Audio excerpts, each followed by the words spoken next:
Meus amigos de Vicente Pires, Brasília, Distrito Federal, boa noite. Estamos aqui para mais um bate-papo empresarial pelo seu canal de maior importância na cidade. Antes de começar o programa, eu gostaria de pedir a você que ainda não é inscrito, que se inscreva no nosso canal e ao longo do programa dá um like aí, porque esse programa é seu, esse canal é seu e quanto melhor ele fica, melhor para a cidade, para que você tenha mais oportunidade de se expressar. Nossa convidada de hoje é Alessandra Amorim.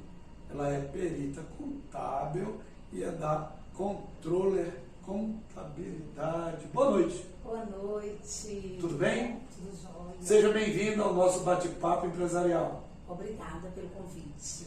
Para você que está nos acompanhando, o programa de hoje será dividido em 5 blocos de informações.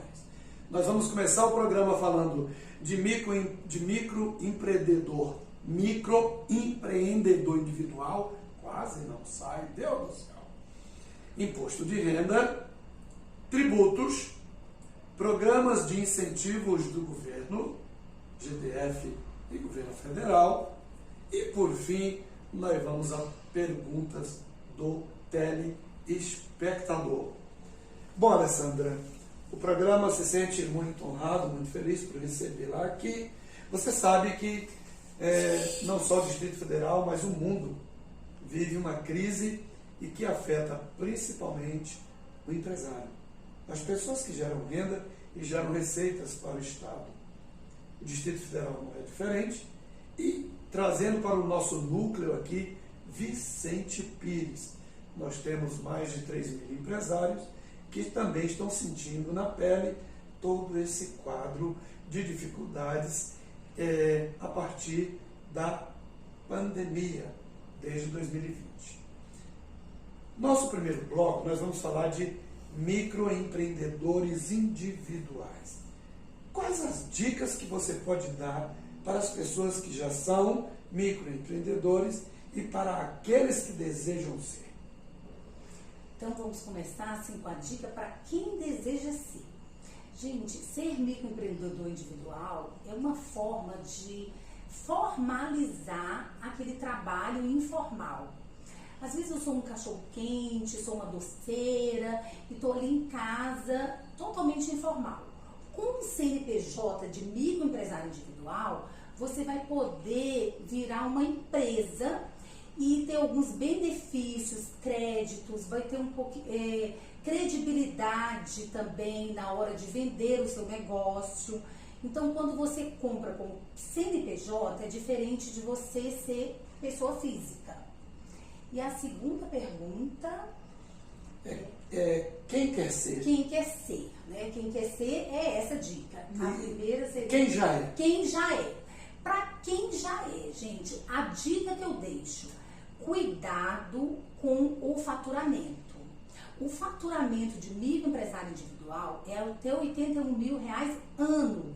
Então eu tenho que ter cuidado com o excesso de compras nesse CNPJ e com excessos de venda que ultrapassa esse limite, porque eu corro o risco de ser desenquadrado automaticamente e ainda cair numa malha fiscal também, de cruzamento de cartão de crédito, e eu corro o risco de, no desenquadramento, ter que pagar retroativo como microempresa.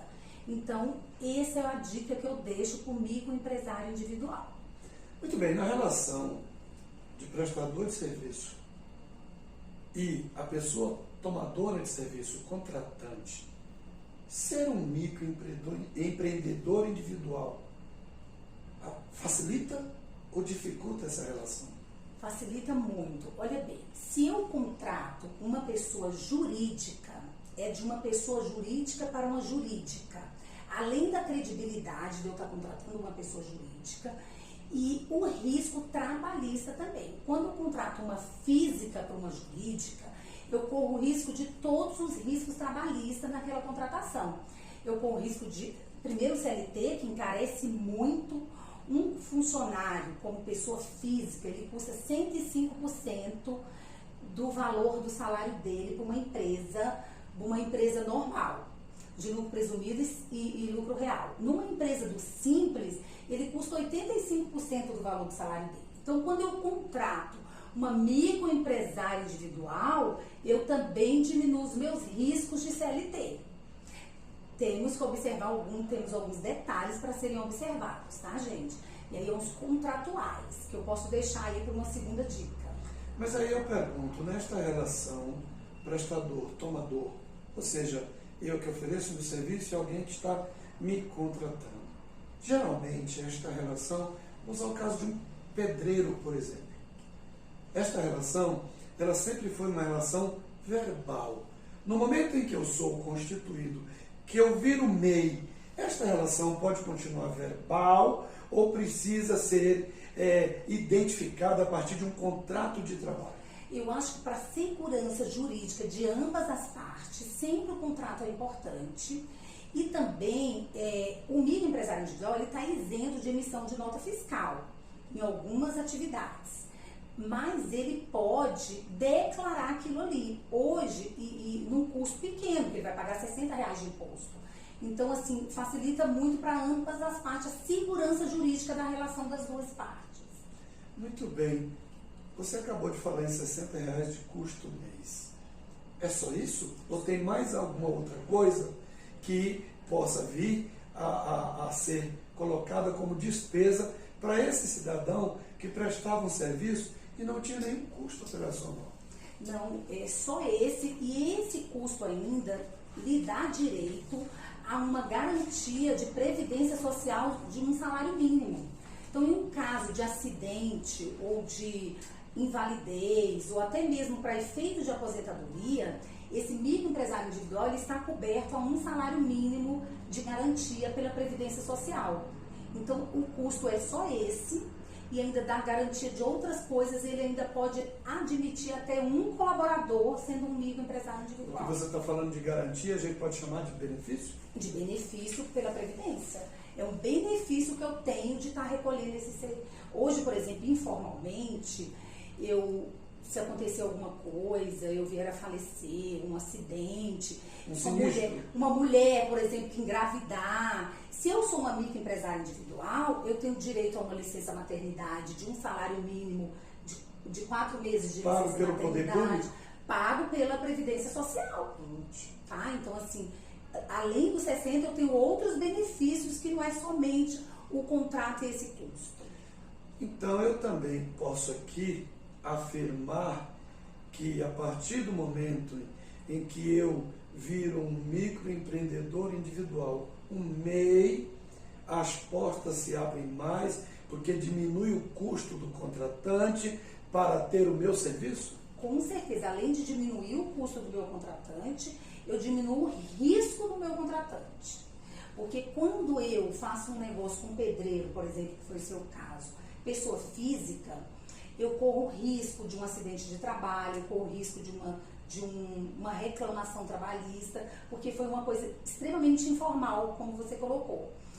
Quando eu faço esse contrato e contrato o CNPJ, se acontecer alguma coisa, eu estou respaldado por esse CNPJ e por esse MEI, né? Que no caso aqui a gente está falando de MEI. Então, é bom para ambas as partes. Maravilhoso. Você tem mais espaço, mais oportunidades para oferecer o seu serviço, a sua prestação de serviço, e para o empresário, que também precisa de vários profissionais individualmente falando, também facilita, menos custo, mais oportunidade, mais mercado de trabalho. É dessa forma que a gente pode compreender o conceito da MEI no mercado de trabalho? Com certeza. Ele veio só a melhorar esse conceito desses profissionais informais. Para você que está acompanhando o nosso programa, eu gostaria de lhe dizer o seguinte: se você ainda não é inscrito no nosso canal, inscreva-se. Peça aos seus colaboradores da sua empresa para se inscrever. Aí, se você também nem é empresário e nem é um colaborador de nenhuma empresa, é apenas um profissional, né, individual, também se inscreva, peça aos seus familiares, seus amigos. Lembrando que esse canal é o canal mais importante na relação sua com a cidade, com o governo e com os colegas e com a comunidade. Inscreva-se, fortaleça o nosso canal. Nosso tema agora muda para uma coisa importante. Nós estamos vivendo esta realidade: imposto de renda, para você empresário e para você pessoa física. Pergunta: em que aspecto deve se concentrar maior atenção na hora de fazer a declaração de imposto de renda? Aqueles detalhes. Olha lá, gente. O imposto de renda, a gente costuma dizer, assim, eu costumo falar para os meus clientes, é muito simples fazer o imposto de renda. Até seu filho de 10 anos hoje, ele já nasce tecnologicamente bem espertinho, né? Os meninos já estão viciados tecnologicamente. É muito fácil de fazer, mas o importante são as estratégias do imposto de renda. Então, a gente precisa observar sempre a evolução patrimonial do meu imposto de renda. Por exemplo, se o que eu ganhei foi compatível com o que eu gastei. Hoje a gente tem, por exemplo, a nota legal. A gente começa a dar CPF, vai num restaurante e ainda põe o CPF, dá conta de todo mundo no meu CPF. Porque eu estou só pensando em ter benefício com IPVA e IPTU. Aí coloca CPF no seu nome, compra tudo, coloca CPF no seu nome. E às vezes o que eu gastei no ano não é suficiente para o que eu realmente ganhei. Não é compatível. Não é compatível. Receita e despesa. Receita e despesa. Então, por exemplo, às vezes eu tenho um gasto imenso de cartão de crédito. Na hora de fazer o imposto de renda, eu só ganhei 28 mil, 30 mil no ano. Então, eu tenho que ter esse cuidado. Outro cuidado também são a evolução patrimonial. A gente tem que ter cuidado, é o seguinte, que às vezes eu tenho a minha evolução patrimonial, eu comprei um carro, foi até financiado, meu pai me deu um dinheiro um pouco, a minha esposa completou, e o que eu ganhei contabilmente, tributariamente, não está compatível com aquela aquisição daquele veículo. E às vezes eu não sei demonstrar no meu imposto de renda, que é onde eu chamo as estratégias, eu não sei demonstrar no meu imposto de renda que eu ganhei 40 mil e comprei um carro de 150, só que eu não sei explicar a forma que eu adquiri aquele carro. Às vezes até mesmo parcelado, às vezes eu dei uma parte em dinheiro, dei um outro veículo como entrada. Então, gente, a evolução patrimonial e a compatibilidade do meu patrimônio com a minha receita, a minha despesa, tem que ser bem planejada, bem discutida, para que eu não caia em malha fiscal. E a movimentação bancária entra também nessa situação?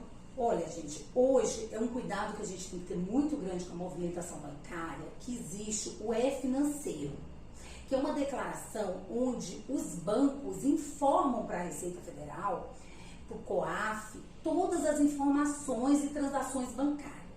Então, às vezes, as pessoas não se preocupam e deixam passar pelas contas delas valores significativos e sem origem daqueles valores. Então, a gente precisa também ter esse cuidado com as informações bancárias, que às vezes o empresário não tem esse cuidado. Muito bem, nós estamos falando de declaração de imposto de renda e você falou do geral. Agora eu gostaria que você pudesse destrinchar isso. Quais as especificidades de uma declaração de imposto de renda pessoa jurídica para uma declaração de imposto de renda pessoa física? Faça e trate dessas nuances, porque nós temos tanto espectadores empresários quanto moradores. Então vamos lá, olha, a pessoa física, eu estou declarando os meus rendimentos de origens de pessoa física, assalariados, às vezes distribuições de lucros da empresa, aplicações financeiras, tá? E na pessoa jurídica, a receita, na declaração da pessoa jurídica, ela está muito focada no meu faturamento e no meu imposto a pagar, tá? Então, a diferença das duas é praticamente isso, tá? A declaração enviada pelo contador da pessoa jurídica, o foco principal, faturamento e imposto.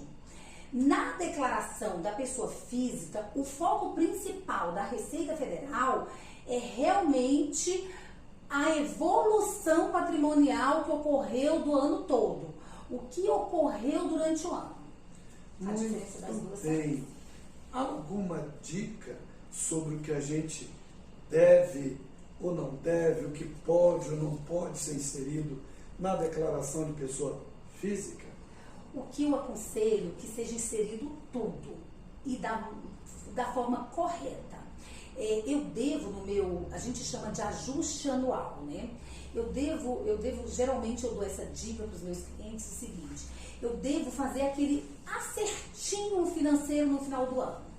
Então, o ideal é que eu informe todos os saldos bancários em 31 de dezembro de 2020, todas as minhas receitas, todas as minhas despesas, que eu faça um caixa, né? Que eu venho acompanhando esse caixa anual para ver se o que sobrou de um ano é compatível para justificar uma aquisição de um bem para frente. Então, assim, essas são as dicasinhas que a gente deixa. E qual o conselho que você dá para aquele empresário ou cidadão que quer maquiar a sua declaração, quer esconder alguma coisa?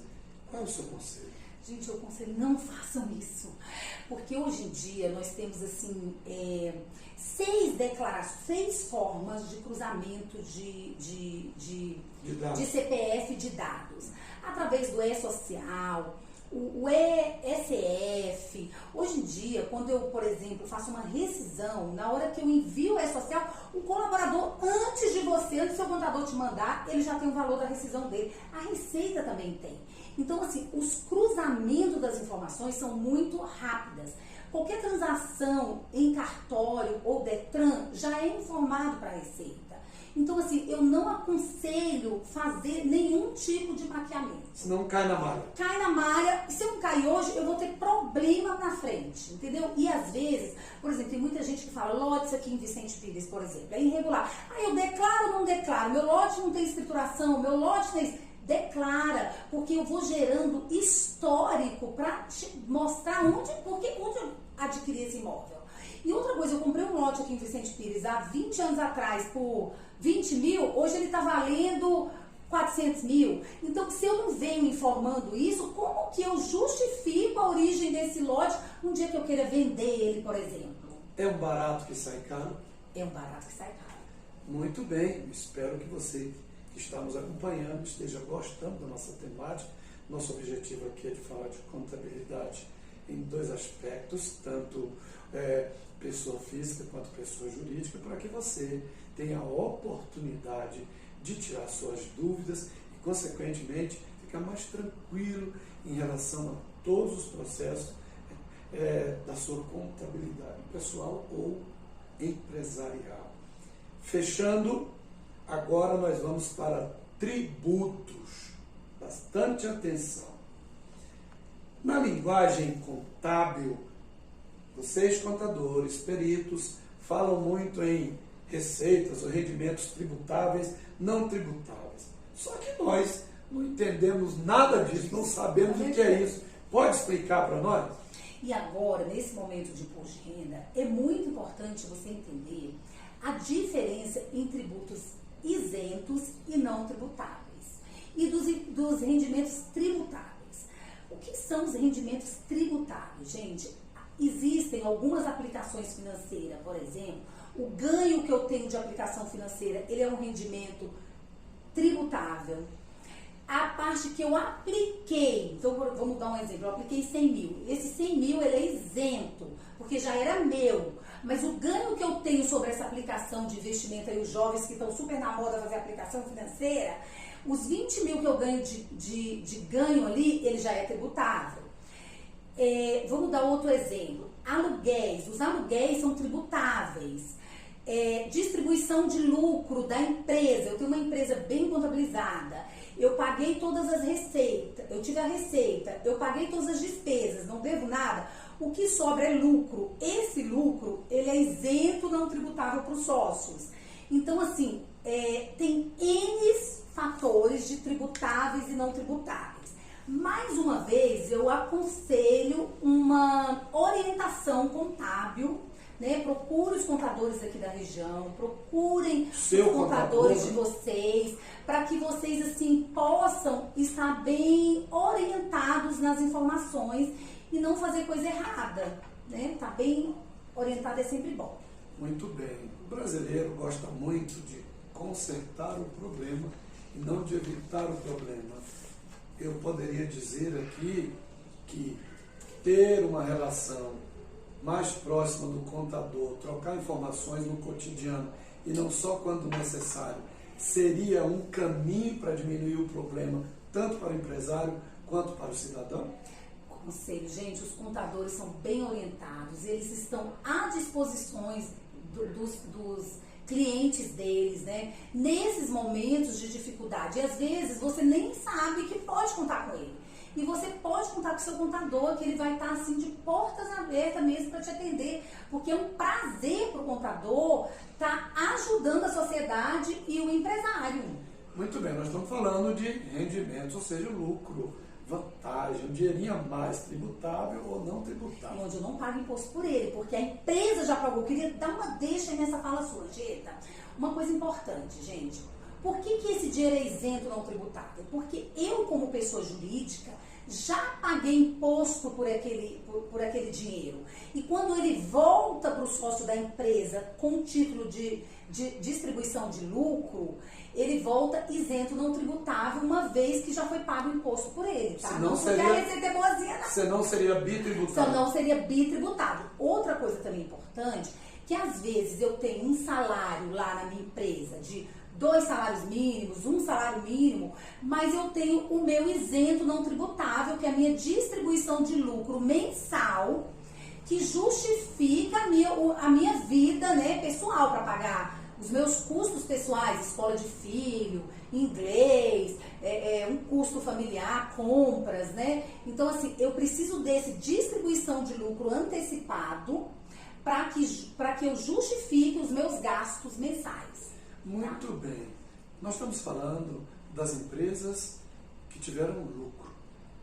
Na pandemia, o problema é sobreviver. Impostos demais, despesas demais, e a gente entra num outro contexto. Para sobreviver é preciso ser criativo. Então, programas de incentivo. Vamos falar disso? Vamos. Para quem tem dificuldade de continuar existindo. Que programas de incentivo o poder público tem para essas empresas? Olha, gente, o nosso governo estadual criou um parcelamento de refis que vence agora dia 24 a opção para aderir esse refis. Então, para quem está com dificuldade de pagamento de imposto, só saiu isso até agora, tá, Anchieta? Para impostos federais, o governo federal também criou, né, um incentivo para débitos da dívida ativa, com redução de até 70% de juros e multa. O estadual, gente, uma dica boa, ele chega até 50% do valor principal da dívida. Então, assim, procure realmente mais orientações sobre isso e se beneficie desses parcelamentos, se for, como você falou, de sobrevivência, Geta.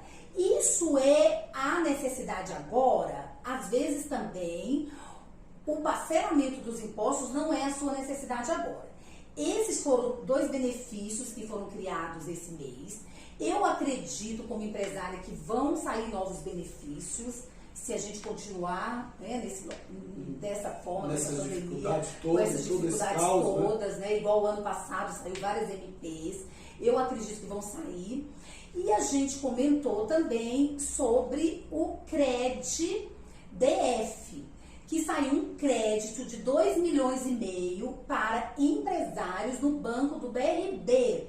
Fiquem de olho, conversem com seus gerentes, vão até a agência e descubra como que você faz para adquirir esses empréstimos mais em conta subsidiários pelo governo. Interessante a sua fala, porque está me puxando para uma pergunta que é apropriada no aspecto de capital de giro. Isso. Mas qual seria hoje uma taxa atrativa? Porque uma coisa é você precisar do dinheiro para você sobreviver. Outra coisa é recorrer a essa possibilidade e ficar ainda mais endividado. Qual seria uma taxa apropriada em sua concepção? Na verdade, o ano passado, tá, gente, ainda não saiu nada esse ano, saíram 3 Pronamp, que foram taxas de 0,25% ao ano. Ao mês, desculpa, 0,25% ao mês. Então, taxas assim, igual a essa, não e existe. Com carência de 8 meses, que seria o prazo que o empresário precisa. Então, mais uma vez, tem que ficar de olho nos benefícios que vão sair. A taxa que o BRB está liberando é 0,80, ainda não é ruim. Então, hoje, de taxa bancária, a gente consegue aí, num bom relacionamento com o gerente, uma taxa até de 0,9%. Então, menos que 1% ao mês ainda é vantajoso. Vale a pena? Vale a pena para quem está devendo, não tem outro recurso, é melhor do que cheque especial de 8, de 10. Muito bem. Muitas empresas fechadas, muitas dificuldades, e a gente entende que por mais que a gente queira a nossa empresa aberta, que a gente queira funcionar e a gente precise sobreviver, pelo outro lado tem a visão do Estado, que eu entendo que no momento é o mais apropriado pensar na vida. Porque a empresa a gente retoma, a gente redescobre, reavalia, toca para frente. A vida, quando acaba, todas as outras coisas se vão juntas. Ou seja, se esvaem, a gente perde todas as outras possibilidades. Mas o momento nos leva a uma palavra, na verdade, a uma expressão importante. Reinvente-se. Como se reinventar nesse momento? Gente, mais do que nunca, nós vamos ter que usar toda a criatividade. Eu acredito que a gente tem que ler muito, copiar o que as pessoas estão fazendo. A criatividade, a inovação é que vai me fazer sobreviver. Tecnologia para ajudar nas vendas. Com certeza, tecnologia, marketing digital, tudo que o meu vizinho está fazendo, eu preciso copiar, eu preciso fazer para eu me dar bem nesse momento. Encerrando o aspecto dessa temática, nós vamos agora para a última parte do nosso programa, o nosso último bloco. Nós vamos agora passar para a Alessandra as perguntas que chegaram para nós, as perguntas dos empresários e da comunidade. São 5 perguntinhas que nós selecionamos, e aí eu peço a você, Alessandra, nosso tempo está quase estourado, que a gente possa ter respostas bem rápidas, bem práticas, para que você possa responder as 5 perguntas, né, e atender pelo menos as 5 aí que foram, né, de forma consistente repetidas, e nós criamos um bloco para isso. Primeira pergunta. Estão pedindo aqui para você definir as vantagens e desvantagens para empresas que optaram por se definir a partir do Simples Nacional, lucro presumido e lucro real. Falar em 5 segundos. Vamos lá, gente, a diferença de simples. Geralmente, eu já, nesse momento, né, em pleno março aqui, eu já me defini se eu vou querer ser simples, porque essa opção foi em janeiro, 31 de janeiro. Lucro presumido, simples, a palavra já fala, é um imposto único, é uma única, e ele tem algumas vantagens em relação à parte trabalhista, tá? Eu tenho alguma economia no simples. O lucro presumido é uma presunção do lucro. Então, eu estimulo uma presunção do lucro e pago imposto por essa presunção. Lucro real, eu vou apurar exatamente o meu lucro e vou pagar imposto ou não pelo meu lucro. Então, em todas essas 3 formas, o ideal é que a gente faça estudos tributários em relação à empresa, atividade e levando em consideração a expectativa dela para o ano, para que a gente possa optar por um desses 3 regimes. Se o programa até esse momento, tudo que nós falamos, ainda deixou você com dúvidas, se ainda pairou dúvidas sobre todo o contexto da nossa fala, você pode entrar em contato conosco pelo telefone que está aparecendo aí na sua tela. Mande as perguntas para nós e nós mandamos para a Alessandra. Verdade. Vamos para a segunda pergunta, sobre a questão do cerceamento de receita das empresas. Qual será a postura do governo nesse momento de crise?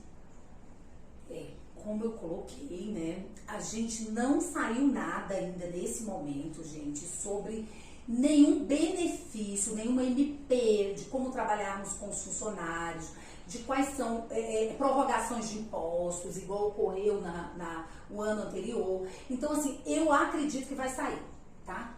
Muito bem. Terceira pergunta, sobre a questão do microempreendedor individual. Tem gente que se cadastrou como MEI e tem débito que às vezes nem foi informado, não tem conhecimento. O que essa pessoa tem que fazer? Gente, no próprio portal lá de microempresário individual, você entra lá com seus dados e você tira todos os DAFs. Os DAFs são pequenininhos, então sua dívida não é tão grande, pode ficar tranquilo, né? Mas você tem que pagar lá o mensal de 12 parcelas de R$60 mais ou menos lá o valor. Então puxe lá no portal do microempresário individual, entre com seus dados e puxe todos os DAFs que você está devendo e efetue esses pagamentos. Agora eu vou me colocar aqui na posição de um empresário e você sendo minha contadora, vamos criar aqui um conceito analítico, né? E eu pergunto a você, como minha contadora, como uma pessoa que deve me orientar, como é que eu consigo como é que eu consigo empreender num momento de tanta dificuldade como essa? Que conselho você daria para mim e para todos os demais empresários que estão nos acompanhando? Olha, gente, o conselho que eu dou, não desista nunca, somos brasileiros. Né? Dificuldades, essa não é a primeira e nem vai ser a última. Eu não acredito que vai ser a última, nós vamos sempre ter alguma dificuldade, sempre vamos passar por alguma crise. Então, o conselho que eu dou, primeiro, não desistir, sabe? Não ser pessimista, sabe? Vamos ser otimista mesmo, vamos, sabe? A gente entrou aqui, foi para vencer, foi para conseguir, acreditar no teu potencial, acreditar que você dá conta e que você vai dar conta de vencer essa fase. Porque N outras fases nós já vencemos. E não vai ser a primeira. Te garanto, você, empresário que está aí, você que está pensando em empreender, não foi a primeira dificuldade que você passou na vida. Nossa última pergunta do quadro, pergunta dos ouvintes, pergunta dos nossos telespectadores. Você acha que a política americana, cujo trabalhador, além de horista, não imputa tanta carga tributária às empresas, consequentemente, tem menos vantagens que aqui? Essa política se adequaria ao Brasil?